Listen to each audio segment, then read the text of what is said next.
మన చుట్టుపక్కల ఎవరైనా క్రాకర్స్ కాల్చితే ఆ శబ్దాలు మనకు తీవ్రంగా వినిపిస్తాయి.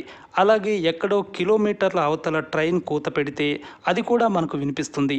ఇలా రకరకాల ధ్వనులను మనం వింటూ ఉంటాం. మరి అంతరిక్షంలో సూర్యుడిపై క్షణక్షణం భారీ పేలుళ్లు జరుగుతూ ఉంటాయి. ఆ శబ్దాలు మనకు ఎందుకు వినిపించవు? మన సౌర కుటుంబంలో సూర్యుడు కేంద్రం. మన భూమి ప్రాణికోటి మనుగడకు సూర్యుడే ఆధారం. సూర్యుడిలో ప్రధానంగా ఉండేది రెండే వాయువులు, ఒకటి హైడ్రోజన్, రెండు హీలియం.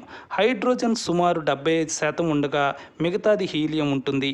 కేంద్రక సంలీన చర్య వల్ల ప్రతి సెకనుకు సుమారు 60,000 టన్నుల హైడ్రోజన్ పరమాణువులు హీలియం పరమాణువులుగా మారుతాయి. ఐన్స్టీన్ సాపేక్ష సిద్ధాంత సూత్రమైన E=mc² ప్రకారం 60,000 టన్నుల హైడ్రోజన్ హీలియంగా మారినప్పుడు దాదాపు 420 టన్నుల ద్రవ్యరాశి శక్తిగా మారుతుంది. దాన్నే మనం సోలార్ పవర్గా చెప్తాం. మరి ఒక్క సెకండ్లోనే అంత ఎనర్జీ వస్తే ఎంత పెద్ద పేలుళ్లు జరిగి ఉండాలి? మరి మనకు ఆ శబ్దాలు ఎందుకు వినిపించవు? సూర్యగోళం 7 లక్షల కిలోమీటర్లకు పైగా విస్తరించి ఉంటుంది. సూర్యుడిలో 10 లక్షల భూములు పట్టగలవు. అయితే సూర్యుడిలో కేంద్రక సంలీన చర్య పైభాగంలో జరగదు. అంతర్భాగంలో 2 లక్షల కిలోమీటర్ల లోపే జరుగుతుంది.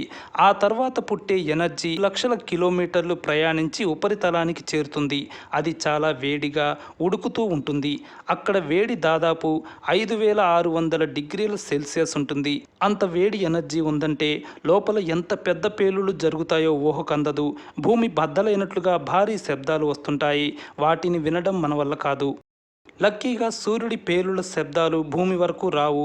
ఎందుకంటే సూర్యుడు మనకు 15 కోట్ల కిలోమీటర్ల దూరంలో ఉన్నాడు. అంతరిక్షం అంతా శూన్యమే.